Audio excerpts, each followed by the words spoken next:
vamos falar sobre a história do Brasil, colonização, o povoamento da região onde se encontra Macaé, não podemos deixar de falar dos povos originários que aqui viviam há milhares de anos. Eram eles os Goitacá. Os Goitacá eram da casta dos Tapuia. Tapuia é uma palavra que em Tupi-Guarani quer dizer os bárbaros, os outros, os que não somos nós. Uma curiosidade é que praticamente todo o litoral brasileiro era habitado por povos tupi-guaranis, com raras exceções, e Macaé era uma dessas exceções, pois os Goitacá eram de um tronco linguístico diferente, o tronco G. Muitos também foram os viajantes que passaram por aqui e acabaram escrevendo relatos importantes sobre esses índios. A maioria deles entra num consenso de que os índios eles viviam em conflito constante com seus vizinhos, que eles não recebiam estrangeiros, que eles eram altos, fortes, com cabelo pela cintura, tinham a parte da frente da cabeça raspada, eles não produziam nenhum tipo de cultivo, eles viviam basicamente de caça e de coleta. Além dessas, foram relatadas outras curiosidades sobre os Goitacá. Dizem que suas moradias eram palafitas, na beira das lagoas, onde eram casas que tinham um teto baixo, coberto por sapê, e que as portas eram pequenas, onde esses grandes homens entravam agachados. Eles também não dormiam em redes, assim como os seus vizinhos, eles dormiam no chão. Uma outra curiosidade sobre os Goitacá, que deixava os homens brancos apavorados e morrendo de medo deles, é que eles amavam comer carne de homem branco. Já quando esses escritores relatam a habilidade aquática dos Goitacá, é de se cair o queixo, pois eles pescavam tubarão com as próprias mãos. Eles entravam no mar nadando, encontravam um tubarão, davam-lhe um soco no focinho e com a outra mão enfiavam um pedaço de pau em sua boca, impedindo que o tubarão fechasse a boca. Com a mão que ele deu o soco, enfiava a mão dentro do tubarão e arrancava-lhe as vísceras. Sendo assim, o tubarão já não estava mais ali para contar a história, não é mesmo? Com os dentes dos tubarões, eles faziam colares, que eram uma ostentação da sua coragem. Pois é, os Goitacá dão o que falar, não é mesmo? Infelizmente, quando o europeu que estava colonizando esse espaço percebeu que era muito difícil de capturar o Goitacá e que eles tinham muito medo, porque ninguém que enfrentou os Goitacá voltou para contar a história, eles passaram a usar armas biológicas contra os Goitacá, deixando objetos, roupas, entre outras coisas, contaminadas com varíola no caminho, nas trilhas por onde esses Goitacá passavam. Sendo assim, eles dizimaram essa tribo indígena, que levou consigo a sua língua, né, e que levou consigo a sua cultura.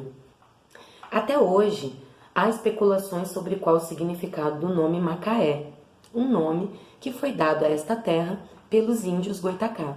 Tentam fazer traduções através da língua tupi-guarani, mas sabemos que infelizmente são só especulações mesmo, considerando que como esses índios foram dizimados, com eles também foram extintas sua língua e sua cultura.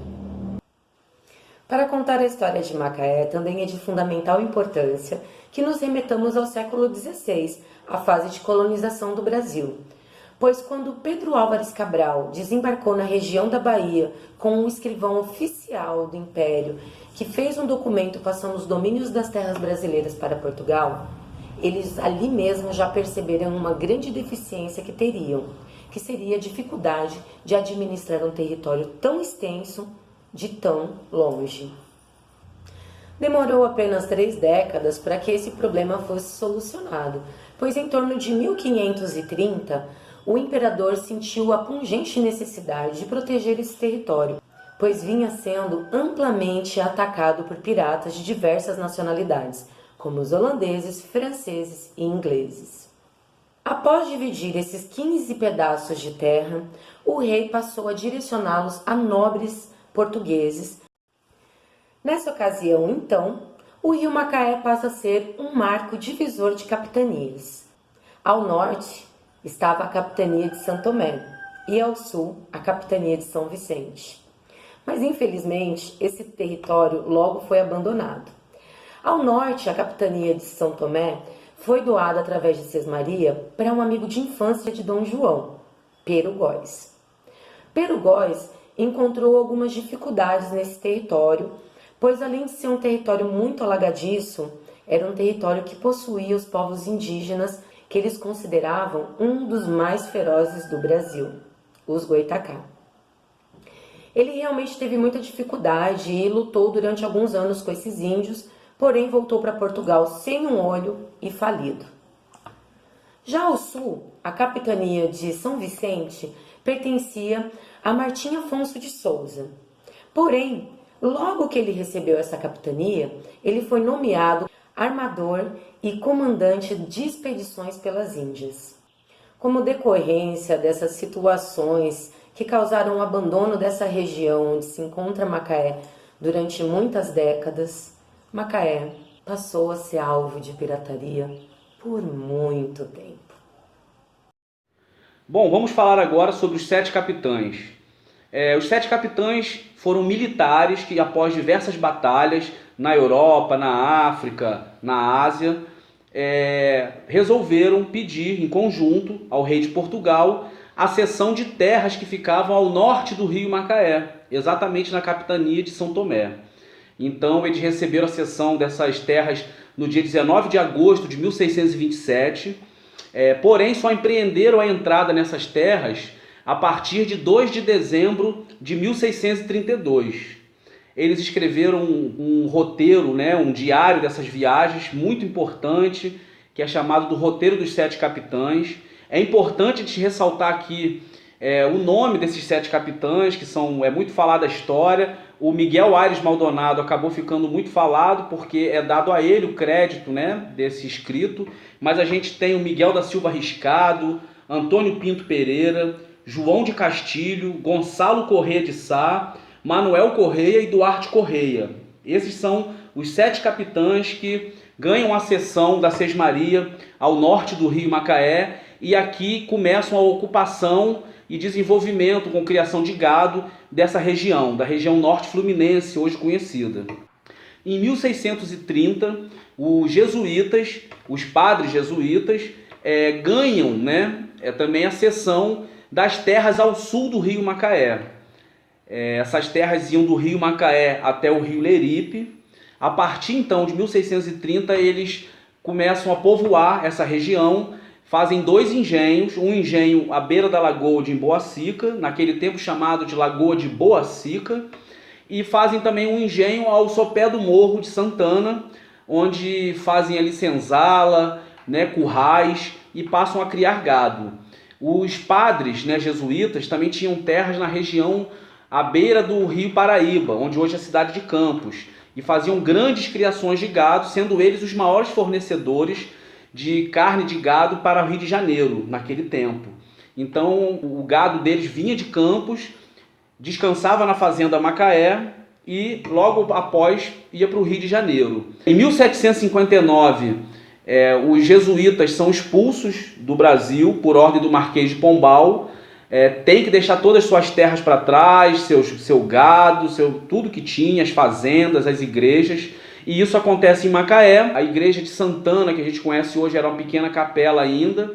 Eles vão embora, 3 de setembro de 1759, são levados, a fazenda é abandonada, e em alguns anos essa fazenda Macaé vai a leilão.